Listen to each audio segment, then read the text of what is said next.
Hi guys, I hope you're all doing well today. So today I would like to talk about the Elisa Lam case. Um, Elisa Lam was a 21-year-old Canadian student, and her body was found in a water tank in a hotel called Cecil Hotel, which is in Los Angeles, in 2013. Now, this is a very mysterious, strange case. It's never been solved. Um, And if you look on my channel, you will find a video. It's a surveillance video of her last moments before she disappeared. And many people have many ideas of what had happened, but nobody can say for sure what happened because it's a very strange case, very, very strange. And the video, the surveillance video, has left more questions than answers. Um, and a lot of people are saying all sorts of things from an accident to, well, meaning she died accidentally, or she fell in the water tank accidentally, or she was murdered, or spirit possession, spirits, evil spirits, anything. I mean, there's a whole load of reasons that people are giving that could possibly be the reason how she died. But her body was discovered in the tank on February 19th. And I shall explain from the start what had happened and how these things unfolded and how we got where we are today. So, on the 26th of January 2013, Elisa Lam arrived in Los Angeles, and she came by train from San Diego, and she was heading towards Santa Cruz, and this was part of a little holiday that she was taking alone. This her little holiday was because she wanted to get away from her studying for a little while, a small holiday. She was a student at University of British Columbia in Vancouver, where she is originally from. Now, her family were not happy with her traveling by herself, but she would call in every day and let them know what she was up to and that she was safe and how her trip was going, and that basically kept them rest assured that she was okay, she was safe. However, on January 31st, her parents didn't get a call from her, and that was unusual because she was calling every day. However, the call didn't come. So her parents, they contacted the police, and the police searched the premises of the hotel, but they couldn't find her. However, the police soon released surveillance footage taken from the cameras at the Cecil Hotel on their website. And this is where things took a really scary turn. The hotel shows a video, which if you look on my channel, you'll find the video there. The hotel video shows Elisa Lam is in one of the elevators and is acting very strange, very, very strange, before she disappears. Elisa Lam can be seen, she gets into the elevator and starts pushing all the floor buttons. She steps in and out of the elevator. Pokes her head out sometimes sideways, looking at the hotel hallways in between. She also appears out the elevator another few times before stepping out of the elevator entirely. The last moments of the video shows Elisa Lam standing by the left side of the door, moving her hands in random gestures, like really strained gestures with her hands. Very, very creepy. And it even looks like she's talking to someone. But in those videos, we could not see anyone except for Elisa Lam. On February 19, 2 weeks after the video was published, a maintenance worker by the name of Santiago Lopez, who worked at the Cecil Hotel, found Elisa Lam's dead body floating in one of the hotel water tanks. Lopez was responding to complaints made by the hotel about how the water pressure was very low and had a very strange taste coming from it. When Elisa Lam's body was found, the tank had to be completely drained and then cut open from the side to remove her 5'4" frame. Now, nobody knows how her body was floating lifelessly next to the same clothes she wore in the surveillance video. So she was naked and her clothes were next to her in the tank. Nobody knows if anybody else was involved, and the hotel staff also told the authorities that Elisa Lam was always seen by herself around the hotel. But there was one person that did see Elisa Lam soon before she died at a nearby shop. The shop was called the Last Bookstore, and the owner, Katie Orphan, was among the last people to see Elisa Lam alive. Katie remembered the college student buying books and music for her family back in Vancouver. And she said it seemed like Elisa Lam had plans to return home, plans to give things to her family members and reconnect with them. She told CBS LA, Los Angeles. When the autopsy reports came for Lam's case, it only gave more questions than answers. The report confirmed that Elisa Lam had consumed a number of medical drugs, like a medication for her bipolar disorder, but there were other indications of also alcohol and illegal substances in her body. After the report came out, there were 3 key observations that had been pointed out. Now, the first observation is that Elisa Lam took 1 antidepressant that day.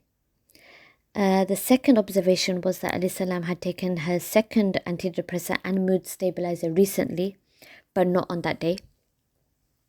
And the third observation was that Elisa Lam had not taken her antipsychotic medication recently.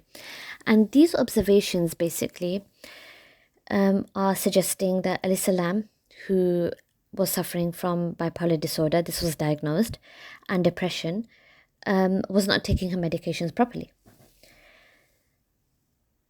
And it is important to note that the use of antidepressants to treat bipolar disorder or depression can risk inducing manic side effects if done without caution.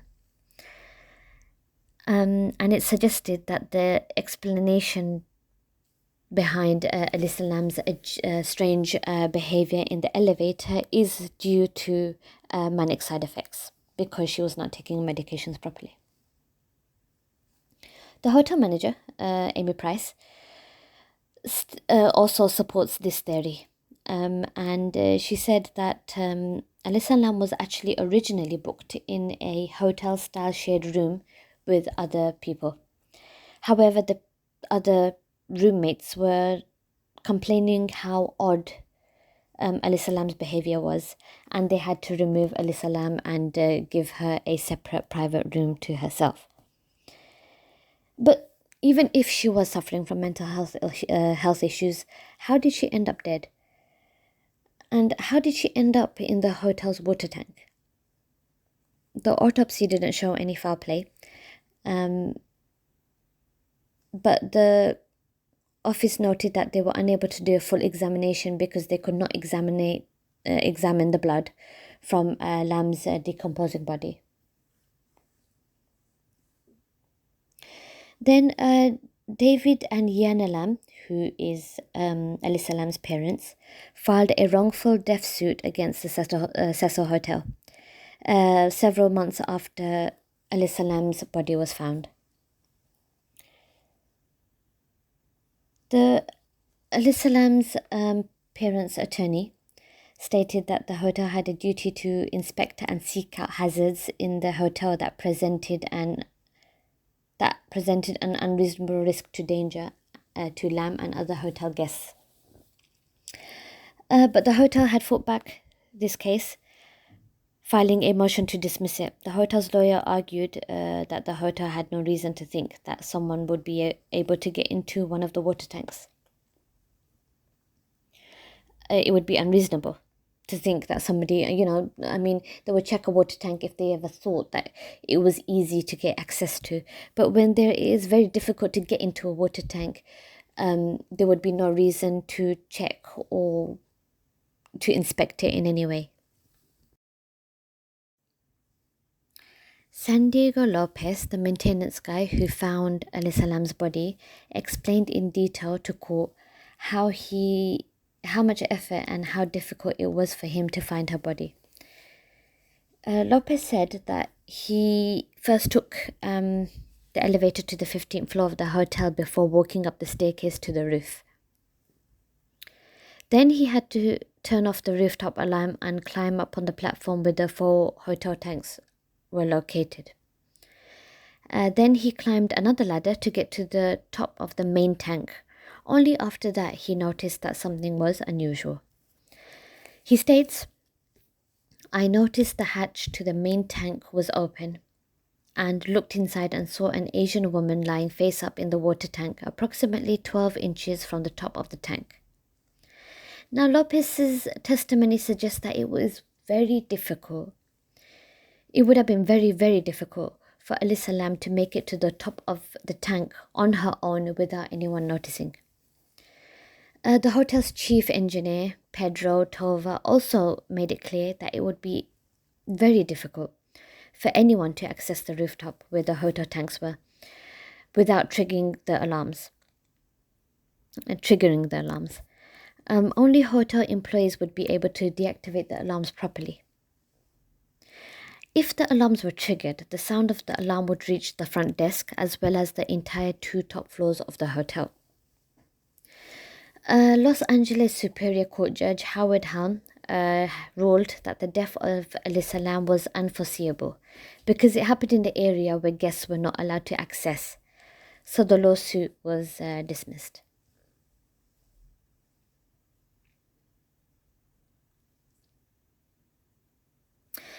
The strange thing in this is that Elisa Lam's mysterious demise is not the first one that has happened in Cecil Hotel.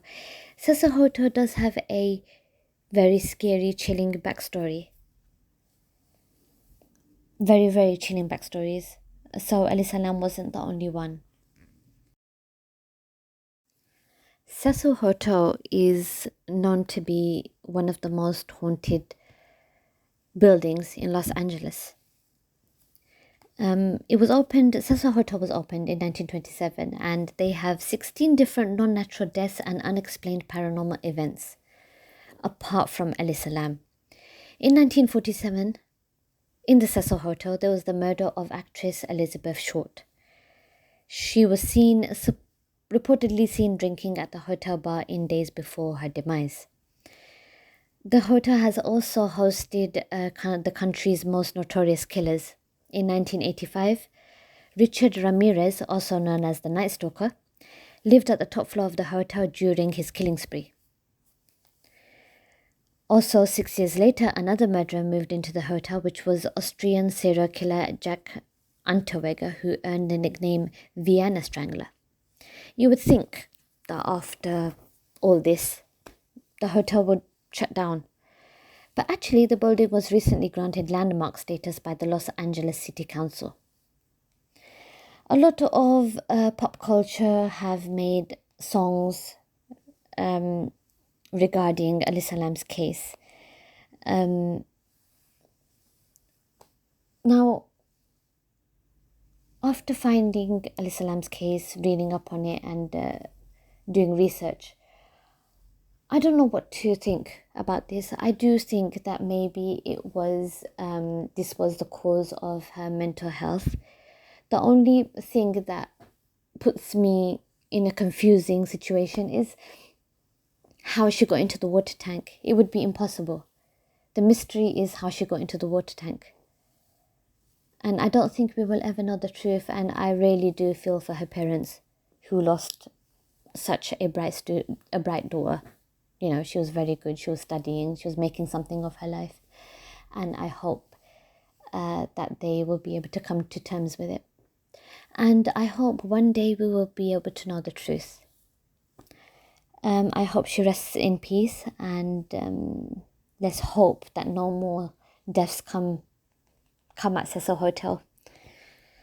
I would like if everyone could comment and tell me what they think about this and what they think happened. And please do like and subscribe. I will have many other stories of other cases that I shall also upload. So have a lovely day and take care. Bye.